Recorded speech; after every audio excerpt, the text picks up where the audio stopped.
चौमासे में हम रेस्टोरेंट की पाव भाजी नहीं खाते हैं, पर रेस्टोरेंट जैसी पाव भाजी हम घर पर बना सकते हैं, वो भी बहुत ही सिंपल तरीके से। साथ में भाजी के साथ सर्व करने के लिए एकदम फुले फुले सॉफ्ट पराठे बनाने के लिए कुछ टिप्स और ट्रिक्स भी बताऊंगी, जिससे पराठे लंबे समय तक एकदम सॉफ्ट रहेंगे और चौमासे के बाद भी आप पाव की जगह इसी तरह के पराठे बनाकर खाना पसंद करेंगे।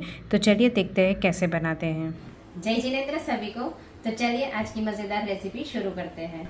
पाव भाजी बनाने के लिए मैंने यहाँ आधा कप सूखे हरे मटर लिए हैं। तो पाव भाजी के लिए फ्रेश मटर का यूज़ नहीं करेंगे और रेस्टोरेंट वाले भी इसी मटर का यूज़ करते हैं। तो इसे हम 2 से 3 बार वॉश करके 2 से 3 घंटे के लिए गर्म पानी में भिगो देंगे। और यहाँ मैंने 4 कच्चे केले को छील दिया है और एक छोटा सा टुकड़ा लौकी का लिया है।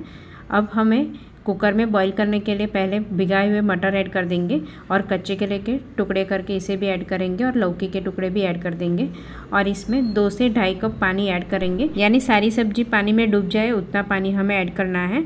अब इसमें 1 टीस्पून नमक ऐड करेंगे और एक बार अच्छे से मिक्स करके कुकर का ढक्कन बंद कर देंगे और 6 से 7 सीटी लगाकर बॉईल कर लेंगे। क्योंकि सूखे मटर है तो बॉईल करने में थोड़ा टाइम लगेगा, तब तक हम पराठे के लिए आटा लगाएंगे। तो मैंने यहाँ 2 कप गेहूँ का आटा लिया है।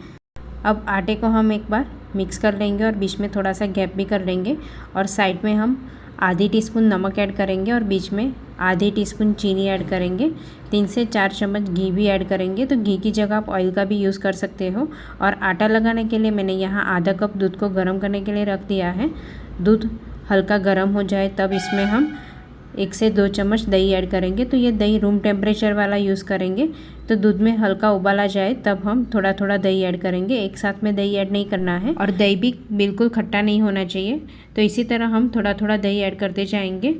तो जैसे जैसे दही दूध में मिक्स हो जाएगा वैसे ये दूध इस तरह से हल्का फट जाएगा, तब हम गैस बंद कर देंगे और ये मिश्रण को हम आटे में ऐड करेंगे। तो बीच में ही ऐड करेंगे, जिससे चीनी भी अच्छे से घुल जाएगी। और चम्मच से हल्का हल्का मिक्स कर लेंगे, जिससे ये मिश्रण थोड़ा हल्का ठंडा भी हो जाएगा। और इसी तरह चम्मच से हम हल्का हल्का प्रेस करेंगे, जिससे जो दूध कडल हुआ है वो भी अच्छे से सॉफ्ट हो जाएगा। अब चम्मच को हटा लेंगे और आटे को हम हाथ से ही लगाएंगे। और अब ज़रूरत के हिसाब से हम दूसरा दूध यूज़ करेंगे। तो पहले हमें जो दूध कडल किया था वो अच्छे से आटे में मिक्स कर लेना है। अब थोड़ा थोड़ा दूध ऐड करेंगे। तो ये दूध ऐड करने से ये पराठे बहुत ज़्यादा सॉफ्ट बनेंगे और दूध को हमने कडल किया था उसी से भी पराठे बहुत ज़्यादा सॉफ्ट बनते हैं। अब आटा लगकर तैयार है, तो आटे को ढककर हम 20 से 25 मिनट के लिए रेस्ट के लिए रख देंगे। तब तक हम भाजी के लिए टमाटर और कैप्सिकम को कट कर लेंगे। तो उसके लिए मैंने यहाँ 2 बड़े कैप्सिकम लिए हैं और 6 टमाटर लिए हैं। तो इतनी भाजी से हम 6 से 7 लोग को सर्व कर सकते हैं। अब टमाटर को पहले हम इस तरह छोटे छोटे टुकड़ों में रफली कट कर लेंगे। तो रेस्टोरेंट जैसी पाव भाजी बनाने के लिए हमें टमाटर की प्यूरी नहीं बनानी है, इस तरह से रफली कट कर लेना है। और आप चाहो तो चॉपर में भी एकदम बारीक चॉप कर सकते हो। अब सारे टमाटर कट करने के बाद इतने टमाटर को हम 2 बैच में ग्राइंड करेंगे। तो मैंने छोटे मिक्सर बाउल में थोड़े से टमाटर डाल दिया है और साथ में 1 चम्मच कश्मीरी लाल मिर्च पाउडर ऐड किया है। और टमाटर को हमें इस तरह से हल्का दरदरा ग्राइंड करना है। दूसरा बैच में भी हम आधी टीस्पून कश्मीरी लाल मिर्च पाउडर ऐड करेंगे और इसे भी हम दरदरा ग्राइंड करके ऐड कर लेंगे। तो छोटे मिक्सर बाउल में टमाटर को हमें एकदम फाइन प्यूरी नहीं बनानी है। और आप चाहो तो इस तरह से कश्मीरी लाल मिर्ची को गर्म पानी में भिगाकर उसकी पेस्ट बनाकर भी यूज़ कर सकते हो। मैंने यहाँ कश्मीरी लाल मिर्च पाउडर का ही यूज़ किया है। अब हम 2 कैप्सिकम को भी इस तरह से बारीक बारीक चॉप कर लेंगे।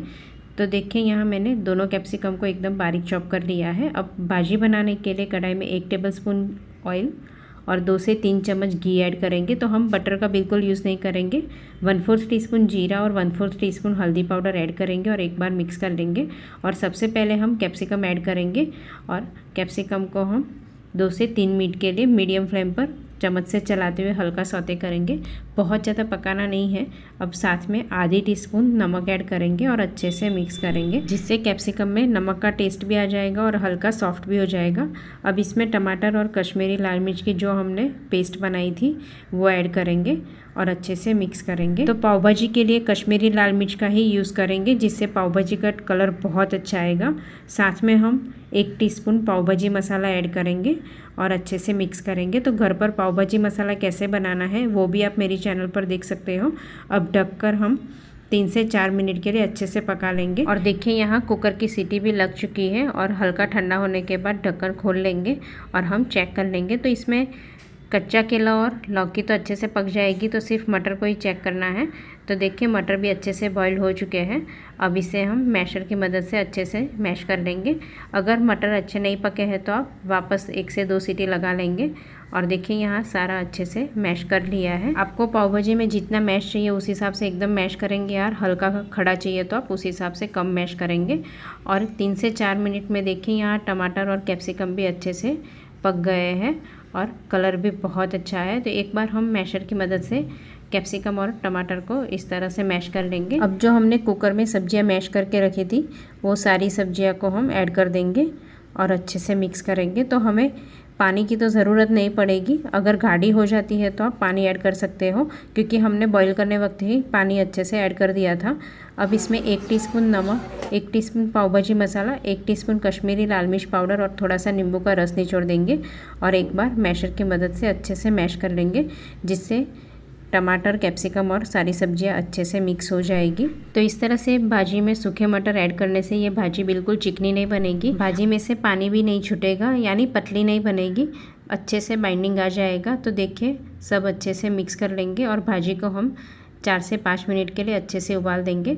तो देखिए भाजी का कलर भी बहुत अच्छा आया है। लास्ट में हम भाजी के ऊपर थोड़ा सा घी डाल देंगे और एक बार अच्छे से मिक्स करेंगे। और कंसिस्टेंसी अगर गाढ़ी हो जाती है तो थोड़ा सा गर्म पानी ऐड करके एडजस्ट कर सकते हो। और इसी स्टेज पर अगर भाजी पतली लग रही है तो भी ये थोड़े टाइम में गाढ़ी हो जाती है। अब थोड़ी सी लास्ट में कसूरी मेथी ऐड करेंगे और अच्छे से मिक्स कर लेंगे। तो इस तरह से थोड़ी सी कसूरी मेथी ऐड करने से एकदम रेस्टोरेंट वाला टेस्ट मिलेगा और पता भी नहीं चलेगा। तो देखिए भाजी बनकर तैयार है। अब हम पराठा बनाएंगे। तो उसके लिए यहाँ आधे घंटे में आटा भी अच्छे से सेट हो चुका है और एकदम सॉफ्ट हो गया है।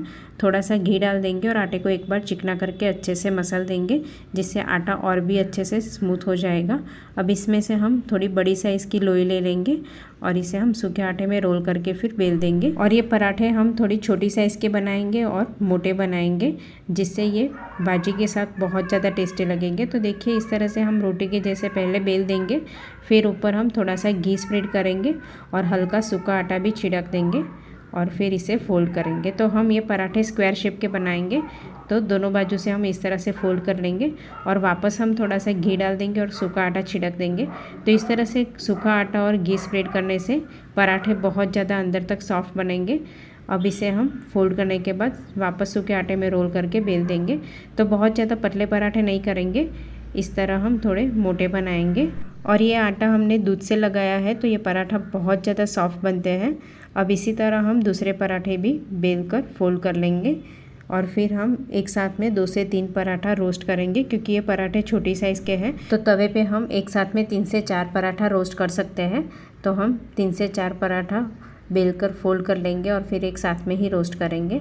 तो बीच बीच में हम सूखा आटा और घी लगाकर स्प्रेड कर लेंगे और फिर इसे हम बेल देंगे, जिससे पराठे अंदर तक एकदम सॉफ्ट बनेंगे और एक एक लेयर अच्छे से बनेंगे। तो देखिए ये पराठा बनकर भी तैयार है। अब हम रोस्ट करेंगे। तो ये पराठा हम आयरन के तवे में रोस्ट नहीं करेंगे, नॉन स्टिक पैन पे रोस्ट करेंगे, जिससे ये पराठा अंदर तक अच्छे से पक जाएंगे और कलर भी बहुत अच्छा आएगा। तो आयरन के तवे पे ये पराठे जल्दी से जल जाएंगे और अंदर तक अच्छे से नहीं पकेंगे। तो आप हो सके तब तक आप नॉन स्टिक पैन का ही यूज़ करेंगे और गैस की फ्लेम मीडियम रखेंगे। तो 1.5 से 2 मिनट के बाद साइड चेंज कर लेंगे और फिर ऊपर की साइड हम थोड़ा सा घी डाल देंगे और वापस साइड चेंज करके मीडियम टू हाई फ्लेम पर हल्का हल्का प्रेस करेंगे और पराठे को हम गोल्डन ब्राउन होने तक, अच्छे से क्रिस्प होने तक रोस्ट कर लेंगे। वापस हम दूसरी साइड भी थोड़ा सा घी डाल देंगे और फिर वापस साइड चेंज कर लेंगे और दूसरी बाजू भी हम हल्का प्रेस करते हुए रोस्ट कर लेंगे। तो पराठे को हमें पलट पलट कर दोनों बाजू से अच्छे से रोस्ट कर लेना है। तो पराठे अंदर तक अच्छे से पक जाएंगे और एकदम सॉफ्ट बनेंगे। तो देखिए पराठा रोस्ट कर तैयार है। तो इसे हम गर्मा गर्म सर्विंग प्लेट में सर्व करेंगे। बहुत ही मज़ेदार, एकदम रेस्टोरेंट जैसी चौमासा स्पेशल गर्मा गर्म पाव भाजी और पराठा बनकर तैयार है। और भाजी की कंसिस्टेंसी भी आप देख सकते हो एकदम परफेक्ट है। आप चाहो तो भाजी के ऊपर थोड़ा सा घी भी डाल सकते हो।